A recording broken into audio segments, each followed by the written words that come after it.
Inilah Gorissa dan TV, membaca Indonesia dengan 3 metode. Metode pemikiran. Selamat sore kepada pemirsa Gorissa dan TV di seluruh Indonesia. Gorissa dan TV membaca Indonesia dengan 3 metode. Metode pemikiran kritis, metode pemikiran analitis, dan metode pemikiran reflektif. Pemirsa Gorissa dan TV yang kami cintai, pada kesempatan ini di studio kita telah hadir seorang tamu yang sangat istimewa. Beliau sedang menempuh studi S3 di Melbourne, di Australia, dan beliau sebenarnya adalah dosen di ilmu politik pemerintahan UGM. Beliau nama lengkapnya adalah Ulia Niami Elvira Jamson, SIP MA.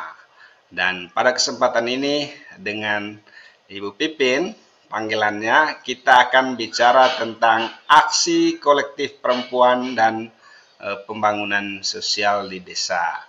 Nah, sebelum kita mulai, kami mempersilakan Mbak Pipin untuk menyapa pemirsa Gorissa dan TV terlebih dahulu, kemudian memperkenalkan diri, dan baru kita masuk ke topik yang akan kita diskusikan. Silakan Mbak Pipin. Ya, terima kasih Pak Goris.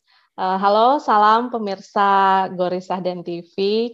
Saya sangat senang sekali bisa bergabung dan diundang oleh Pak Goris langsung ke channel beliau. Dan saat ini, seperti tadi yang sudah disampaikan oleh Pak Goris, saya sedang menempuh pendidikan S3 di The University of Melbourne, tepatnya di School of Social and Political Science, jurusannya di Anthropology and Development Studies.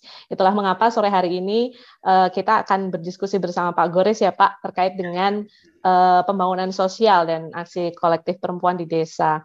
Dan sebagai informasi, studi saya S3 sekarang merupakan kelanjutan dari project research yang kami lakukan secara kolektif bersama, dan nanti kalau pemirsa tertarik melihat lebih lanjut hasil riset kami sebelumnya, bisa dicek di website Demi Setara. Jadi website Demi Setara ini dikelola oleh supervisor saya, yaitu Mbak Rachel DeProse, dan waktu itu yang menjadi koordinator research ini adalah selain Mbak Rachel juga ada Mbak Amalinda Safirani dari Visipol UGM, satu departemen dengan saya, dan juga ada Mbak Ken Setiawan dari Asia Institute di Melbourne University. Nah, nanti rekan-rekan bisa melihat full kompendiumnya karena kita pada saat itu terbagi ke berbagai kota, dan kebetulan saya melakukan salah satu case study di daerah Sulawesi Selatan, yang kemudian akhirnya itu bergulir karena ternyata dari hasil studi pada tahun 2019 itu luar biasa gitu Pak, temuan-temuannya. Jadi sayang untuk dilewatkan. Maka dari itu waktu itu kemudian kita sebaiknya nih kamu harus meriset ini untuk research PhD gitu. Wah, saya langsung senang sekali karena ini topiknya kan menarik sekali ya Pak ya. Apalagi kemarin terkait dengan UU Desa gitu. Apalagi Pak Goris nih ahli gitu kan soal desa gitu. Saya juga tertarik gitu Pak untuk berdiskusi. Itu saja dari saya Pak sebagai perkenalannya. Oke, terima kasih banyak Mbak Pipin ya. Ini kita bicara tentang aksi kolektif perempuan dan pembangunan sosial di desa ya. Kita mulai dari pertanyaan pemirsa Gorissa dan TV. Mengapa sih penting sekali aksi kolektif perempuan di dalam pembangunan sosial di desa? Baik Pak. Pertanyaannya sesuai dengan moto TV-nya ya Pak. Ini udah reflektif dulu nih. Udah langsung reflektif, pertanyaannya reflektif gitu Pak. Sebetulnya kita bisa memulai, karena tadi saya barusan menyebutkan soal UU Desa nomor 6 tahun 2014 ya, dari berbagai research yang telah dilakukan misalnya oleh Hans Antloff dan juga beberapa researcher, Kus Handayani, Mbak Evit sendiri juga waktu itu sempat research sebelum kami melakukan research.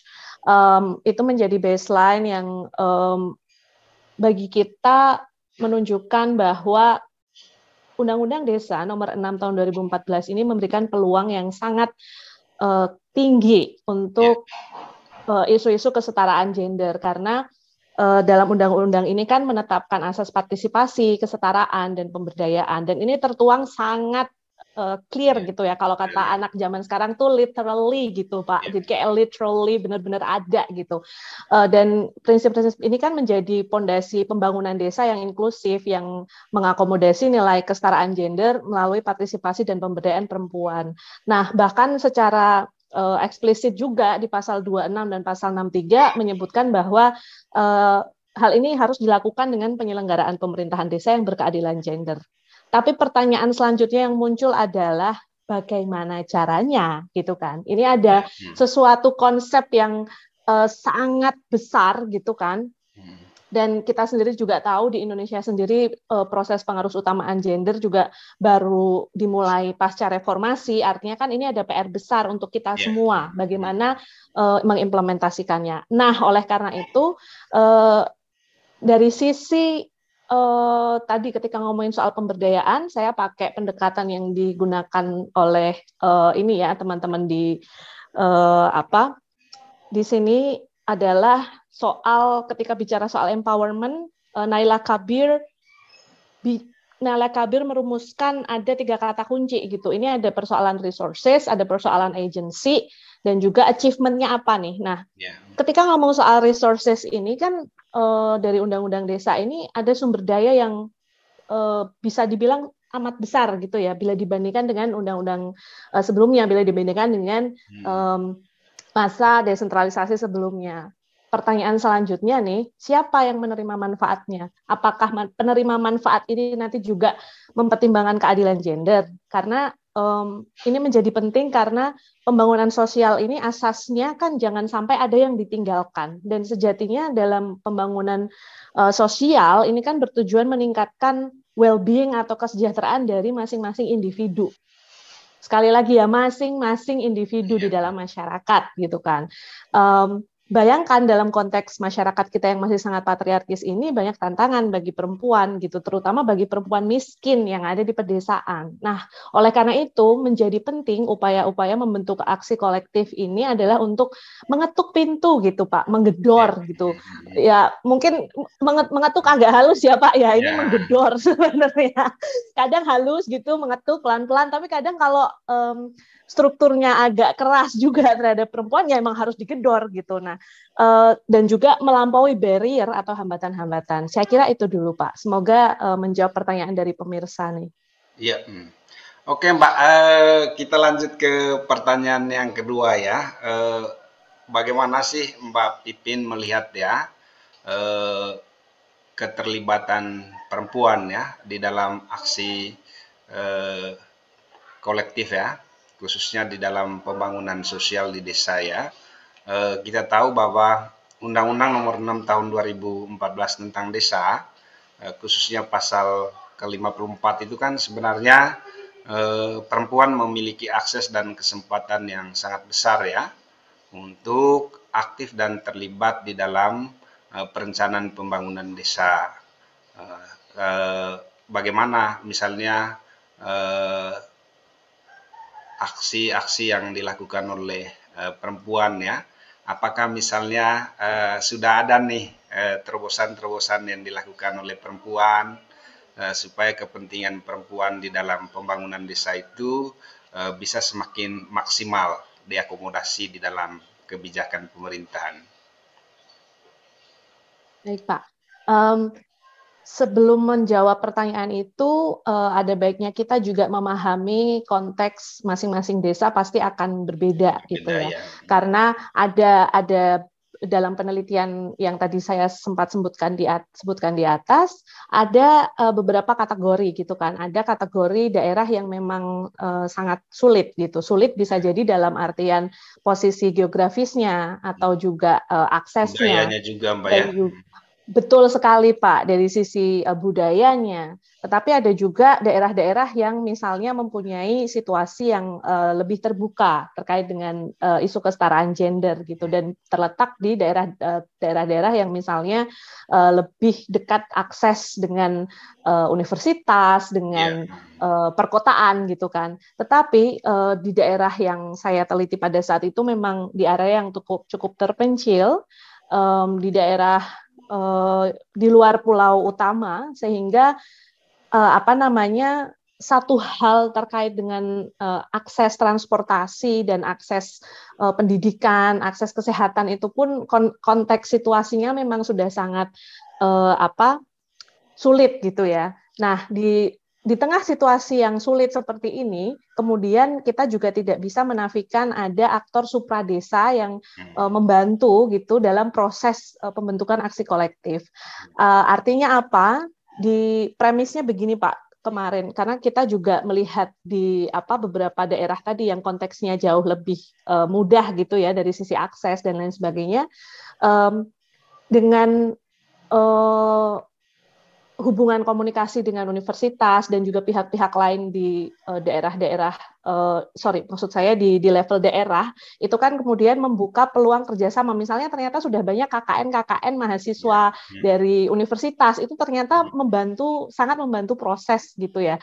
Nah, tetapi secara lebih spesifik di daerah yang terpencil ini, peran CSO atau masyarakat sipil yang ada di level daerah maupun bahkan waktu itu levelnya di level nasional kerjasamanya, ini studi kasus yang kami ambil ini adalah sekolah perempuan pulau, dan nanti bisa dicek di report kami itu, kita belajar banyak dari kawan-kawan CSO dari kapal perempuan waktu itu, karena ya kapal perempuan idenya sangat cemerlang gitu Pak, jadi membangun sekolah perempuan dan keterlibatan perempuan ini mematahkan mitos begini Pak, kan sering nih kalau misalnya kan kesempatan udah dibuka nih, anggota BPD sekarang diwajibkan ada perempuannya, Musrenbang harus hadir, Musdes harus hadir, tapi kadang nanti masih ada pendapat ya tapi ini nggak ada perempuan yang ini berkapasitas gitu.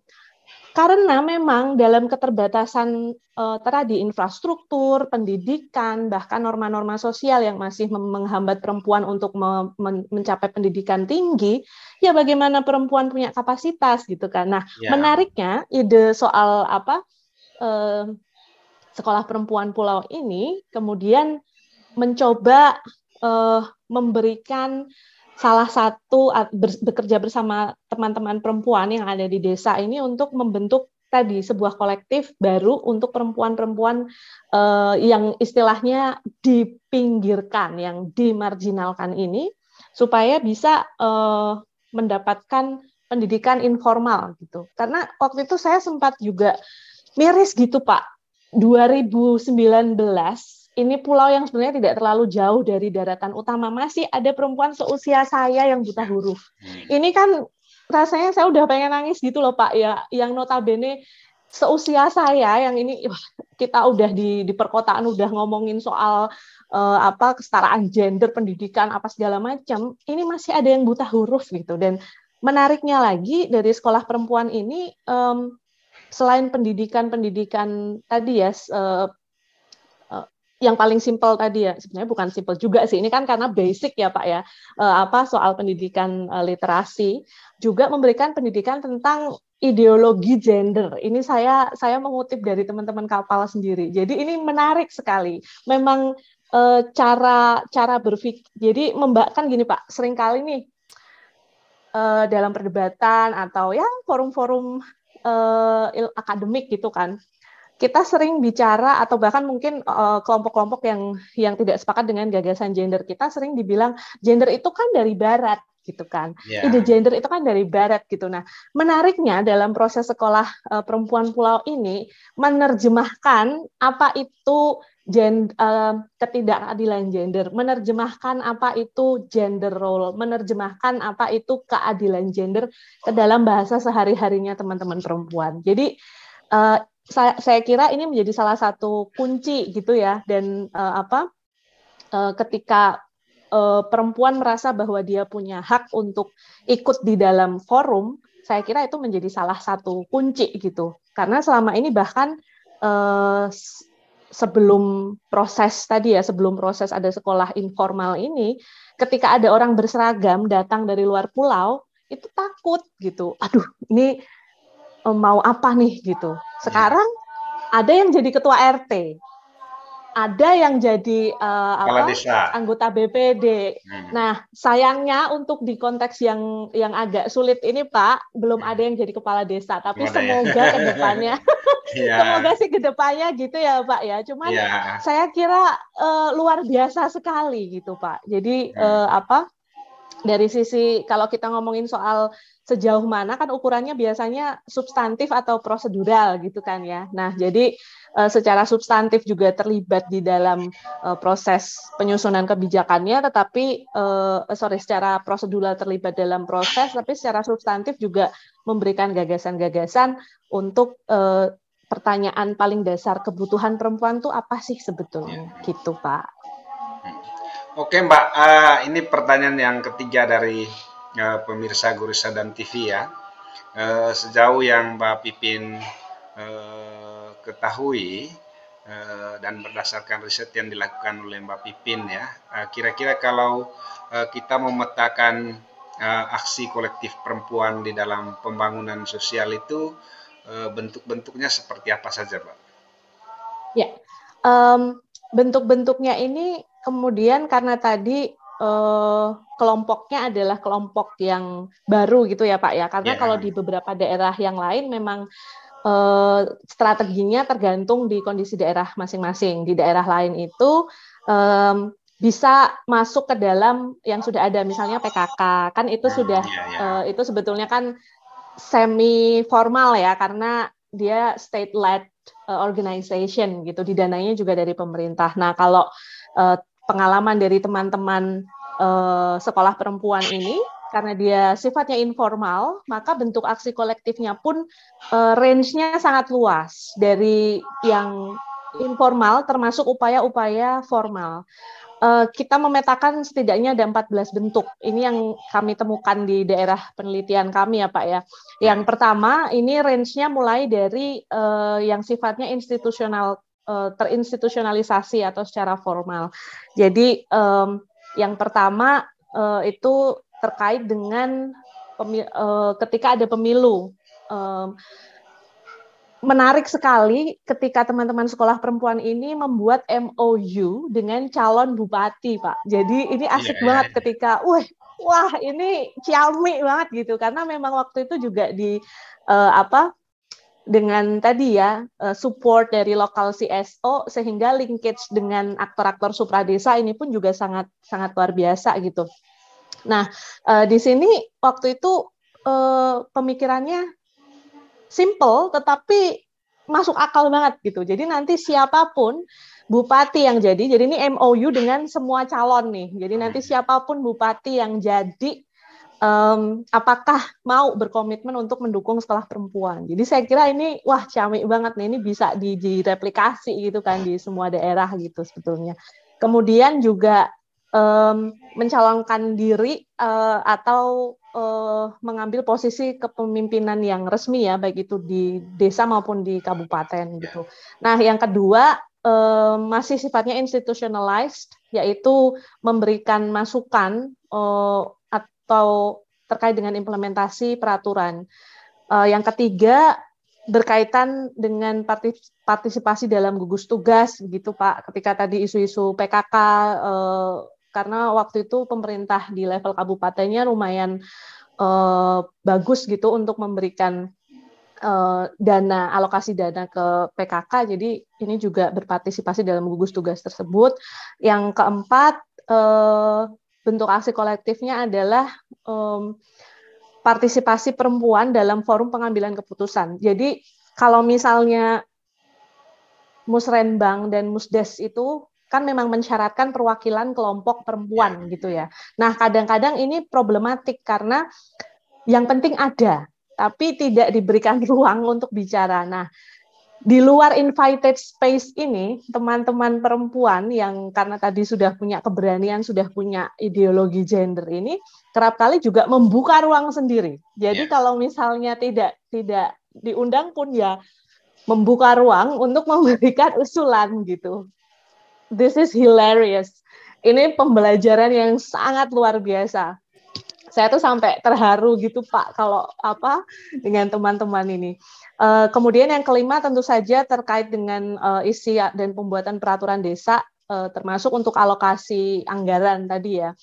Nah, yang keenam, penggunaan data untuk advokasi dalam forum pengambilan keputusan oleh perempuan desa. Nah, poin yang keenam ini sebetulnya memang dibantu sangat besar oleh teman-teman CSO, karena misalnya waktu itu membuat kalender musim buat masyarakat pesisir, musim itu kan sangat berpengaruh terhadap livelihood mereka. Jadi teman-teman perempuan ini juga pada saat itu kemudian membuat workshop bersama untuk membuat kalender musim. Musim-musim apa saja sih yang biasanya rentan gitu, rentan dari sisi ekonominya mereka, dan itu kan nanti akan membuat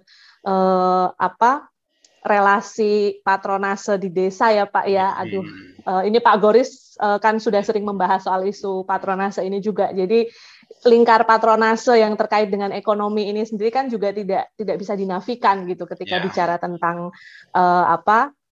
situasi ekonomi politik di desa. Nah, yang ketujuh termasuk menghadiri kehadiran dalam rapat pengambilan keputusan di desa, itu sama seperti yang tadi ya. Kemudian mengintervensi forum dan juga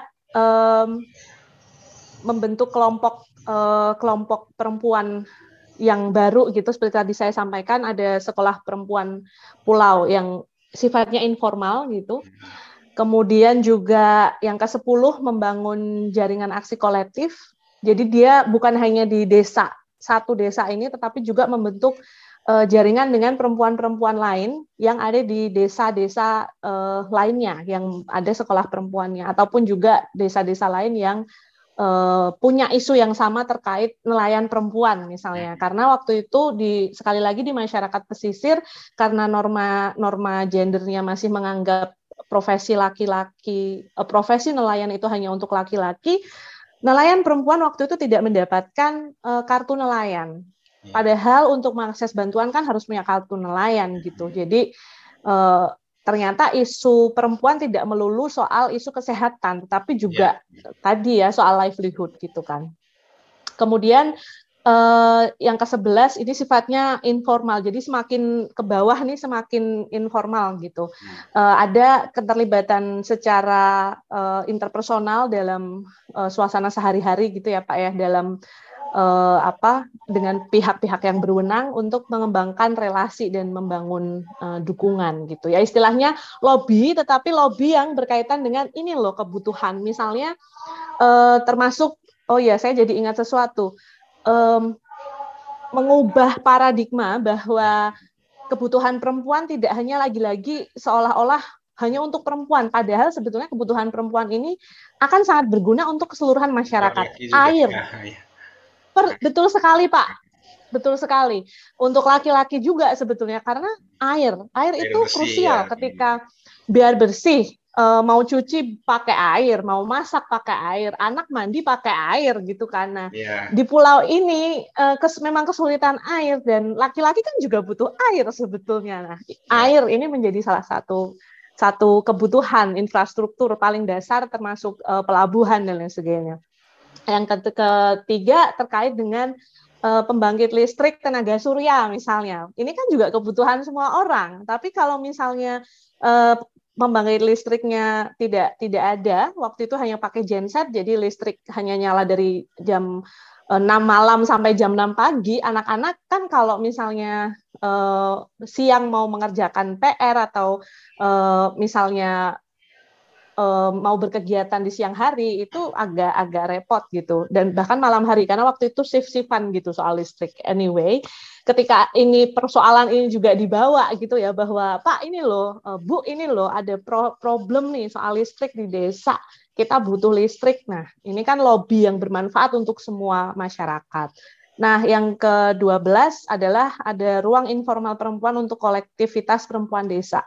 Nah, ini menarik nih Pak, soalnya kan ada stigma nih Pak, kalau ibu-ibu sukanya gosip gitu ya. Nah, mereka tuh mengubah yang stigma-stigma negatif yang soal gosip-gosip ini menjadi sesuatu hal yang lebih bermanfaat gitu. Jadi ketika misalnya ada pelatihan membuat kue atau tadi bicara soal anti kekerasan terhadap perempuan dan juga di sana kan pernikahan anak waktu itu masih sangat tinggi sebelumnya gitu. Nah, di forum-forum seperti inilah yang acara-acara yang dibilang gosip sore-sore itu justru menjadi ruang untuk komunikasi perempuan-perempuan ini untuk menyebarkan paradigma tadi, ideologi gender bahwa yakin mau ngawinin anak di bawah umur, kasihan loh, jangan sampai pengalaman saya dulu yang dikawinkan di bawah umur itu terjadi di anak-anak kita. Nah, artinya ini kan menjadi sangat menarik gitu ya Pak ya.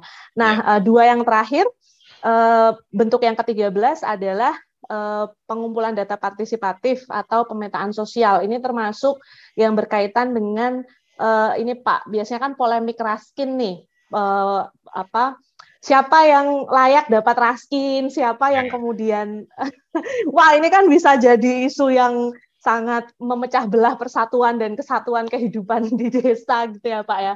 Nah, di sini menariknya adalah justru karena perempuan ini tahu misalnya yang salah satu perempuan kepala rumah tangga itu menjadi salah satu pihak yang menjadi prioritas gitu kan. Jadi mereka tahu siapa sebetulnya yang paling membutuhkan. Ini menjadi sangat penting. Nah, yang terakhir protes. Jadi ini sifatnya kan diskursif gitu ya, simbol perlawanan publik gitu. Jadi juga protes kayak perempuan-perempuan di perkotaan gitu bawa spanduk gitu. Jadi this is very interesting bagaimana kemudian ini ya relasi dan pengalaman dengan aktor-aktor supra desa ini membuat imajinasi soal kehidupan yang lebih baik itu menjadi sangat terbuka. Itu sih Pak. Aduh maaf ya Pak, saya berapi-api kalau nggak apa-apa, malah bagus. Ini pertanyaan titipan Mbak Pipin. Sebelum kita sebelum kita ke rekomendasi ya, ada yang bertanya nih. Tolong sampaikan ke Mbak Pipin ya, bagaimana memperkuat ya aksi kolektif perempuan, terutama misalnya ketika demokratisasi desa itu tidak berjalan.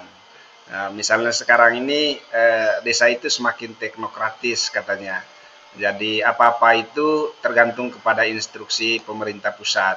Nah, dalam konteks di mana desa semakin mengerjakan apa yang diinstruksikan oleh pemerintah, pada kasus itu katanya tidak ada lagi ruang bagi partisipasi dan juga aksi perempuan untuk menyampaikan apa yang menjadi kepentingan mereka. Ya, terima kasih Pak. Memang ini pemirsanya Goris Sahdan TV ini memang analitis ya Pak, sesuai dengan luar biasa ini memang. Nah, tadi kembali ketika misalnya ruang-ruang formalnya tertutup gitu, ruang-ruang formalnya tertutup. Dari riset kami menunjukkan bahwa ruang-ruang informal ini menjadi celah gitu ya, celah yang terbuka untuk memberikan upaya-upaya bagi partisipasi perempuan. Karena misalnya begini Pak, selain tadi ada hambatan terkait dengan desa malah jadi semakin teknokratis nih, tergantung pada instruksi pemerintah pusat. Hambatan yang lain juga terkait dengan pergantian kepala desa, gitu. Pergantian kepala desa ini terkait dengan politics ini kan it's about who gets what, when, and how, gitu kan. Ketika who-nya ganti kan, when and how-nya juga akan bisa berganti, gitu. Makanya ruang-ruang istilahnya tadi di nomor yang ke-8 tadi mengintervensi forum tadi. Kalau nggak ada invited space, ya we create our own space gitu. Ya memang itu resikonya to be honest, resiko untuk menempuh jalan-jalan yang lebih disruptif itu kan memang pasti akan punya resiko tersendiri. Tetapi lagi-lagi kita juga harus memahami bahwa proses pembangunan kelompok kolektif yang di case study kami itu sudah berlangsung sekitar 6 tahun lah. Jadi memang prosesnya untuk membentuk aksi kolektif sendiri tidak bisa tiba-tiba gitu. Ada proses pendidikan yang cukup panjang di desa tersebut. Itu sih Pak. Semoga menjawab. Karena saya malah jadi tertarik nih Pak, yang apa namanya ukuran teknokratis ini apakah juga terkait dengan implementasi dan alokasi dana Pak? Iya, karena misalnya di 2022 kan itu ada instruksi presiden ya, bahwa penggunaan dana desa itu sudah ada panduannya. Jadi otomatis kan kalau ada panduannya itu menyingkirkan peluang keterlibatan perempuan dalam membuat perencanaan pembangunan desa. Nah, kalau mereka tidak terlibat di dalam perencanaan pembangunan desa, maka kemudian akomodasi terhadap kepentingan perempuan itu kan menjadi hilang, perempuan di desa. Oke, Mbak Pipin, pertanyaan yang terakhir, mungkin waktu ini masih cukup lama, bisa digunakan oleh Mbak Pipin untuk mengedukasi dan menyampaikan pesan moral lah ya, yang bisa disampaikan kepada perempuan, kepada masyarakat secara keseluruhan, juga kepada pemerintah ya, baik di level desa maupun juga di pemerintah pusat ya, supaya ada instruksi kebijakan yang memang berbasis kepada kepentingan perempuan. Silakan Pak. Ya, baik Pak, terima kasih banyak. Saya juga berterima kasih atas pertanyaan yang sebelumnya, karena ini justru menjadi pantikan untuk studi saya sendiri ya Pak, untuk merefleksikan kembali, karena ketika penggunaan atau panduannya ini sangat rigid, terus terang saya belum melihat panduannya, jadi saya terima kasih sekali kepada Pak Goris dan pemirsa Goris Sahdan TV. Kita harus melihat kembali lagi nih panduannya seperti apa, karena sekali lagi berkaitan dengan pertanyaan barusan dari Pak Goris untuk pemerintah pusat, logika homogen di kepala pembuat kebijakan, betul, logika homogenitas di kepala pembuatan kebijakan di level pusat itu kan masih sangat kuat gitu. Sementara apabila kita lihat kondisi di desa yang ada di Indonesia, dan dari riset yang kami lakukan kemarin, itu sangat amat beragam. Terutama misalnya di desa yang di sektor maritim, atau di desa yang misalnya sekarang juga ada kawan yang sedang meneliti di desa di Nusa Tenggara Timur, begitu. Itu kan mempunyai situasi tadi, konteks budaya, kepentingan dalam artian kebutuhan masyarakat yang juga sangat berbeda dengan misalnya desa yang ada di Kulon Progo, yang akses dengan kota yang ada di Yogyakarta, ataupun misalnya jangankan nggak usah jauh-jauh deh, misalnya ketika kita ke Gunung Kidul gitu ya, ada desa yang tingkat keterpencilannya sangat terpencil, itu pun meskipun dia ada di Pulau Jawa, ketika dia sangat terpencil pun itu akan memiliki kebutuhan yang akan sangat berbeda gitu, sehingga memang harus hati-hati ketika membuat panduan ini gitu kan.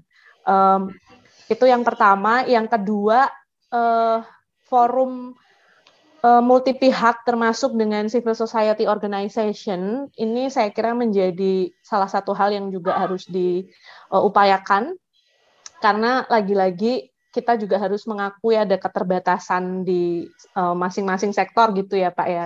Saya rasa apalagi ketika ngomongin governance itu kan tidak hanya state sebagai aktor utama, yang meskipun kita tetap percaya bahwa bagaimanapun state ini kan yang punya obligation gitu, punya kewajiban kalau dalam perspektif hak asasi manusia gitu. Meskipun demikian sebetulnya pihak privat ini kan juga punya obligation sebetulnya. Jadi kemarin juga kita sempat, ini agak jauh nggak apa-apa ya Pak ya, refleksinya agak jauh nggak apa-apa ya Pak ya, karena kenapa menjadi penting juga bicara soal non-state actors, termasuk MNC, multinational corporation, ini juga harus mempunyai obligasi untuk ibaratnya berkontribusi terhadap pembangunan sosial ataupun pembangunan infrastruktur dan pembangunan apapun itu, karena kan di beberapa konteks di Indonesia perusahaan-perusahaan atau korporasi-korporasi besar gitu, termasuk sawit misalnya, yang saya tahu waktu itu beberapa waktu yang lalu Pak Goris juga sudah sempat melakukan studi yang sangat menarik gitu kan. Sawit, sumber daya alam, industri ekstraksi, tambang, konflik-konflik di level desa terkait dengan sumber daya alam ini kan juga sangat Nanti aku kirim banyak file gitu. ke Mbak Pipin ya. Wih, siap Pak, mantap. Mantap itu Pak, saya tunggu sudah Pak. Nah, ini kan membuat kita harus berpikir ulang bahwa di desa yang as if itu adalah satu unit yang unit pemerintahan yang paling kecil gitu ya. Ini ternyata di dalamnya ini sangat kompleks gitu, termasuk tadi yang di dekat di tempat daerah saya penelitian itu pun juga ada pabrik semen yang cukup besar sekali gitu, dan ini kan artinya sebetulnya ketika sumber daya alam itu diekstrak, tanggung jawab korporasi yang sudah mendapatkan keuntungan sebegitu besar itu kan harusnya juga berkontribusi dong terhadap pembangunan sosial dan pembangunan infrastruktur yang ada di desa gitu. Ini makanya termasuk memikirkan hal-hal yang berkaitan dengan aktor supradesa dan heterogenitas situasi kompleksitas yang dihadapi di desa ini menjadi penting ketika pembuat kebijakan itu membuat pedoman itu sih, termasuk ini Pak sebelum saya lupa penguatan pendamping desa. Karena kan waktu itu sempat terjadi saya kira waktu itu pertemuan di 2019 kalau tidak salah Pak, banyak pendamping desa yang merasa khawatir dengan eksistensinya. Ini nanti ke depan sebenarnya pendamping desa ini tugasnya apa sih gitu, padahal ini pendamping desa ini kan sangat strategis untuk memberikan masukan. Itu kan sebetulnya semacam kalau ibaratnya think tank-nya lah gitu, think tank-nya untuk pemerintah desa bawa gitu. obor gitu ya. Persis sekali Pak. Jadi saya kira ketika ini menjadi refleksi dan apa yang seharusnya menjadi concern kita bersama, termasuk untuk penguatan pendamping desa dan isu-isu gender ini kan seharusnya embodied gitu ya, menyublim ke dalam dan meresap ke dalam semua aktor gitu, bahkan termasuk pendamping desa yang sebenarnya perannya sangat kuat dan krusial itu sih. Oke, terima kasih banyak Mbak Pipin, luar biasa ya. Kami dari Studio Goris Saddan TV mengucapkan banyak terima kasih atas diskusi kita yang mencerahkan ya dan mengedukasi masyarakat Indonesia untuk semakin memahami tentang aksi kolektif perempuan ya. Dari studio kami mengucapkan salam dan selalu sehat.